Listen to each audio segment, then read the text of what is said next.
Hello everyone. Today we will be learning about institutions assisting and or supporting entrepreneurs. So as we already know कि entrepreneurs को अपनी life में या अपने business को grow करने के लिए they need many kind of assistance. So there are various institutes which can be government or non-government and they are providing assistance to them so that they can grow in a better way. तो कुछ institutes के बारे में हम आज study करेंगे. जो institutes support करते हैं उनमें उनकी क्यों ज़रूरत है फर्स्ट ऑफ ऑल एंटरप्रेन्योर्स को, या एंटरप्रेन्योरशिप डेवलपमेंट में कौन सी ऐसी स्टेजेस हैं जहाँ जहाँ पर हमें इन इंस्टीट्यूट्स के सपोर्ट की हेल्प चाहिए होती है.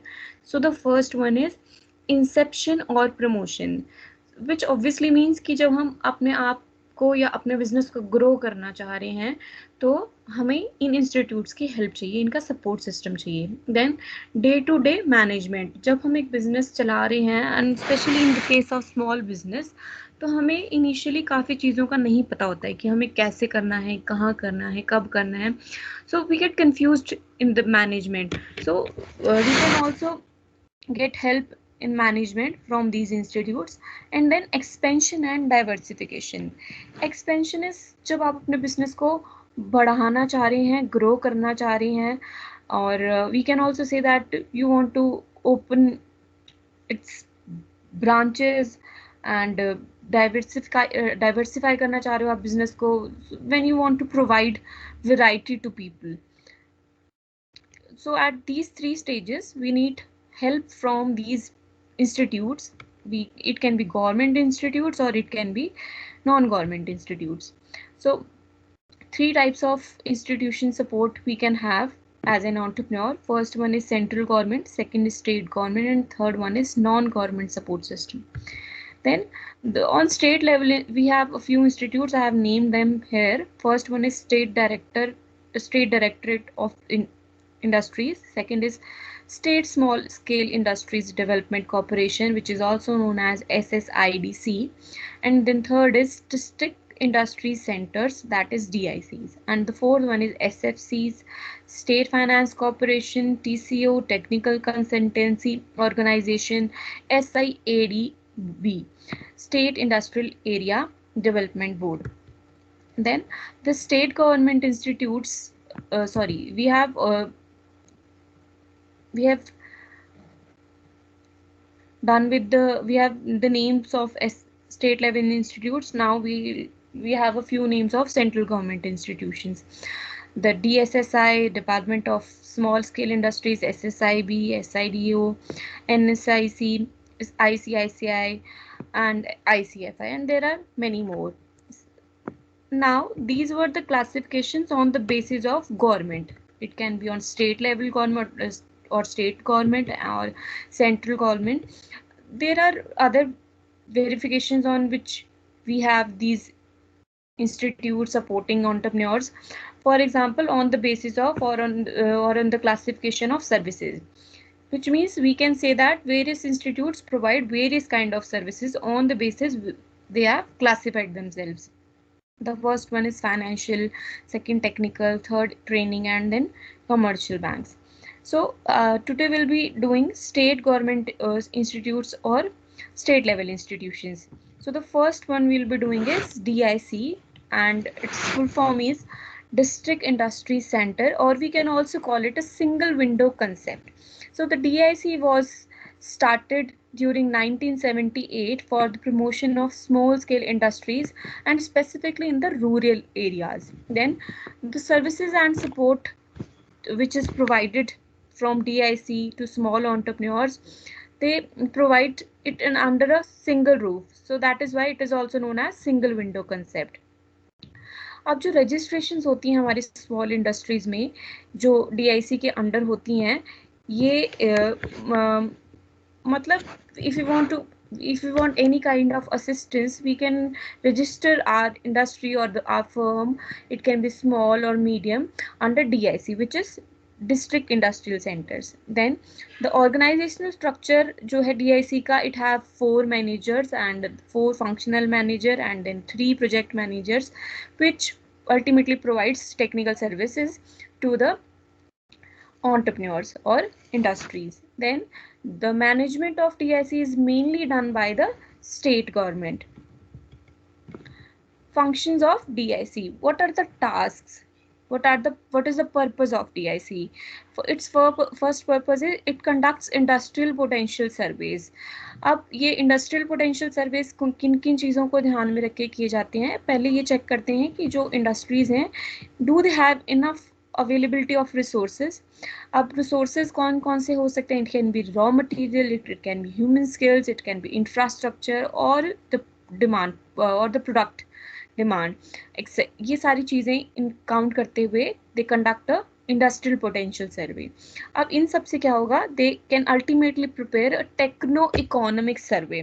Techno economic survey is when we analyze a method, or we can say it is a method of analyzing when and where we analyze the economic performance of an industry, how it is growing, what is the pace of growing it, etc.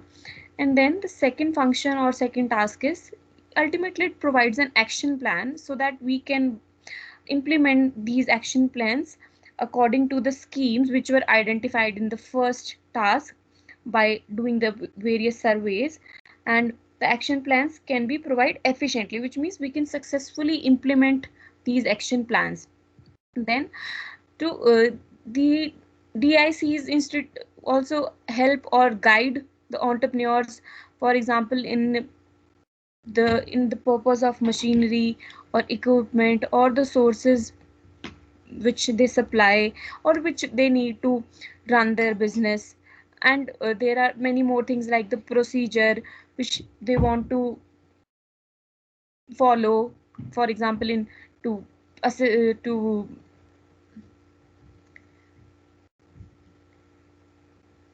the procedure they follow. For example, they want to work on different kind of machinery, so they need an procedure or they need an assistance so that they can know how to work on these various kind of machineries. And then the fourth one is the various proposals which are received from various entrepreneurs. They can appraise the worthiness of it, or ultimately we can say that they can ultimately tell us is it worth it. जो भी उनको एक तरीके से proposal provide हो रहे हैं different different entrepreneurs, एक स्मॉल बिजनेस को या एक बिजनेस फर्म को, तो वो उनमें से कौन से जो है वो वर्थ इट है, should they continue with it और should they not should or they shouldn't continue with it, etc. And then जो entrepreneurs हैं उनके मार्केटिंग में भी DICs जो है या फिर कहीं के डिस्ट्रिक्ट इंस्टीट्यूशन जो है वो हेल्प करते हैं. For example how to do marketing of their products और what are the possibilities of ancillarisation. Ancillarisation is जब हम it is also known as ancillary unit, जो डिफाइन करती है किसी इंडस्ट्री की अंडरटेकिंग को. यानी ये कह सकते हैं कि जो इन्वेस्टमेंट है वो उसके फिक्स्ड एसेट्स के बेसिस पे, जो भी उसके पास मटेरियल एसेट्स हैं उनके बेसिस पे जो भी एक इन्वेस्टमेंट है प्लांट में, मशीनरी में, उसको ये असिस्ट करने में हेल्प करते हैं. And it also helps to access और we can say to evaluate कि ये जो एनिसिलरेशन यानी कि जो भी इन्वेस्टमेंट हम कर रहे हैं on the basis of assets, is it possible और नॉट. और it also helps to export the और we can say to promote the business और the products to export it. Then DICs also help to undertake product development work. Or product development is when we are trying to develop a product, or we can say when we are going through various steps to ultimately provide a product to consumer. Then to conduct artisan training programs. This is an important one, especially in the field of fashion designing, or we can say fashion technology. As our work is craft, or we can say we have artistic work, so various training programs is provided to the entrepreneurs or the industries or small scale industries, जिसमें कि craftsmanship के ऊपर जो है various training programmes उनको provide कराए जाते हैं. In the end district industries centers have almost about 430 major districts which they are assisting or they are helping, and they did not include metropolitan cities, which means जो बहुत ज़्यादा large cities हैं, जो develop cities हैं, ये उनको include नहीं कर रहे हैं, और इसमें कुछ नई डिस्ट्रिक्ट जो बनी उनको भी इंक्लूड करने नहीं रहे हैं, though they are assisting at least 430 districts. That's all for today.